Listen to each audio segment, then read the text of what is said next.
Hello बच्चों, आज हम लोग डिप्रिसिएशन का सेकंड लेक्चर देखेंगे। सेकंड लेक्चर में हम लोग देखेंगे डिप्रिसिएशन और इससे रिलेटेड कुछ टर्म्स हैं, ठीक है ना। तो इसको हम लोग समझेंगे। हमने डिप्रिसिएशन को देखा था प्रीवियस क्लास में, लेकिन हमने ये कुछ पॉइंट है जो हमने नहीं पढ़ा है, ठीक है ना। इसको आज हम इस लेक्चर में देखेंगे और समझेंगे। यह जो पॉइंट है आपका 11th में तो पढ़ना है ही, साथ साथ आपको बीकॉम में भी पढ़ना है, ठीक है ना। और ये जो पॉइंट है आपको वो बार बार नहीं आता है। डिप्रिसिएशन आपको बार बार आएगा, बार बार आपसे इससे रिलेटेड क्वेश्चन आएगा जिसको आप बनाते हैं, लेकिन इससे रिलेटेड आपका जो पॉइंट है वो बार बार नहीं आता है, वो जो आपके एग्जाम में कभी कभी पूछा जाता है। इसीलिए बहुत से बच्चे इस पॉइंट को भूल जाते हैं कि होता क्या है। तो आज इस लेक्चर में हम इस पॉइंट को अच्छी तरह से समझेंगे और इसे हमेशा के लिए याद रखेंगे। तो पहला जो पॉइंट था हमारा डिप्रिसिएशन को हमने प्रीवियस क्लास में देखा था कि डिप्रिसिएशन है क्या। आज भी हम इसे रिकैप करते हैं कि डिप्रिसिएशन एक ऐसा एक्टिविटी है जिसके द्वारा बिजनेस के एसेट्स को रिड्यूस किया जाता है, ठीक है ना।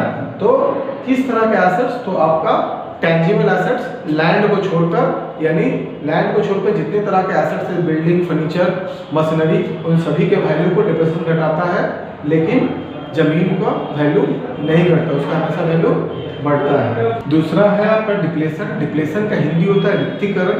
डिप्लेशन हमेशा नेचुरल रिसोर्सेज और वेस्टिंग एसेट्स, तो नेचुरल रिसोर्सेज कहने का मतलब आपका ऑयल वेल यानी तेल का कुआं, टिम्बर स्टैंड यानी जो लकड़ी का खदान होता है, और आपका माइंस यानी जो भी आपका नेचुरल रिसोर्सेज यानी तेल के कुआं, टिम्बर स्टैंड और माइंस से, जैसे ऑयल वेल यानी कुएं के तेल से जो भी हम लोग तेल निकालते हैं, ठीक है ना, उस तेल का यूज कहाँ होता है, उस तेल का यूज जो पब्लिक होता है वह अपने गाड़ी में यूज करने के लिए करता है। उसी तरह जो टिम्बर स्टैंड होता है, लकड़ियों का खदान होता है, लकड़ियों के खदान से लकड़ियों के द्वारा जो भी फर्नीचर या जो भी टेबल बैठने लायक या यूजफुल लायक बनाया जाता है, ठीक है ना। उसी तरह माइन से कोयला, अब्रक, चांदी, पीतल, ये सब चीज़ निकाला जाता है। उसी तरह आप जानते होंगे कि सोन नदी है पटना में, ठीक है ना।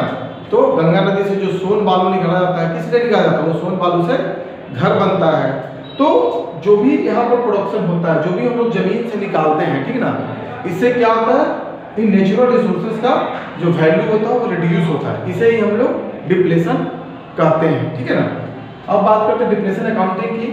तो जो भी डिप्लेशन में हम लोग जमीन से निकालते हैं, ठीक ना, जिस भी फॉर्म में निकालते हैं, लीटर में निकालते हैं या वेट में निकालते हैं, ठीक ना, तो यह एक तरह का मेथड है जो हमें डिप्लेशन को कैसे रिकॉर्ड करना है वो हमें बताता है।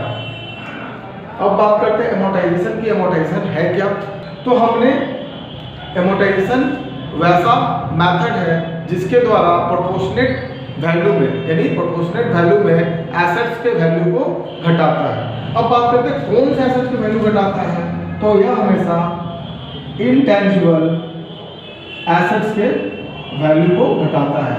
यानी हमने टेंजिबल एसेट्स के बारे में देखा था कि डिप्रिसिएशन हमेशा टेंजिबल वैल्यू, यानी डिप्रिसिएशन हमेशा टेंजिबल एसेट्स के वैल्यू को घटाता है, ठीक है ना, जिसमें आपका बिल्डिंग, फर्नीचर, मशीनरी होता था।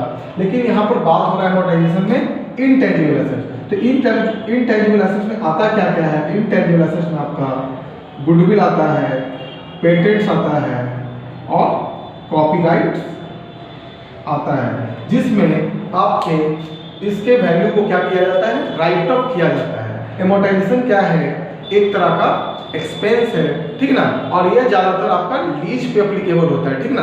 तो जब भी कोई लीज लेता है, ठीक ना, जितने साल का लीज लेता है, मान लीजिए 10 साल के लिए लीज लेता है, तो 10 साल बाद जैसे ही आपका लीज कंप्लीट होता है, तो इस तरह के जो भी एसेट्स होते हैं उस समय इसका वैल्यू क्या होता है, एमोर्टाइजेशन के केस में 0 हो जाता है, ठीक है ना। ठीक है, तो आपको समझ में आया होगा।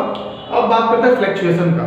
तो फ्लक्चुएशन एक तरह का टेम्पोररी चेंज होता है, एसेट्स के मार्केट वैल्यू को करता है। यानी फ्लक्चुएशन हमेशा क्या करता है, जो भी एसेट्स का जो मार्केट वैल्यू होता है उसमें टेम्पोररी चेंज होता है, और जो हमेशा क्या होता है, या तो नेगेटिव के फॉर्म होगा या तो पॉजिटिव के फॉर्म होगा, ठीक है ना। इसको दूसरे शब्दों में कहें तो जो भी एसेट्स का मार्केट वैल्यू होता है या तो इंक्रीज करता है या तो डिक्रीज करता है, और यह हमेशा क्या होता है, डिप्रिसिएशन में बोला गया था। डिप्रिसिएशन में हम जो मीनिंग जो हमने डेफिनेशन पढ़ा था, डिप्रिसिएशन क्या होता है कि हमेशा ग्रेजुअली और कंटिन्यूअस क्या करता है, एसेट्स को रिड्यूस करता है। बट फ्लक्चुएशन में ऐसा नहीं होता, ना ही यह ग्रेजुअली और ना ही कंटिन्यूअस यह क्या करता है, एसेट्स के वैल्यू को रिड्यूस करता है, ठीक है ना।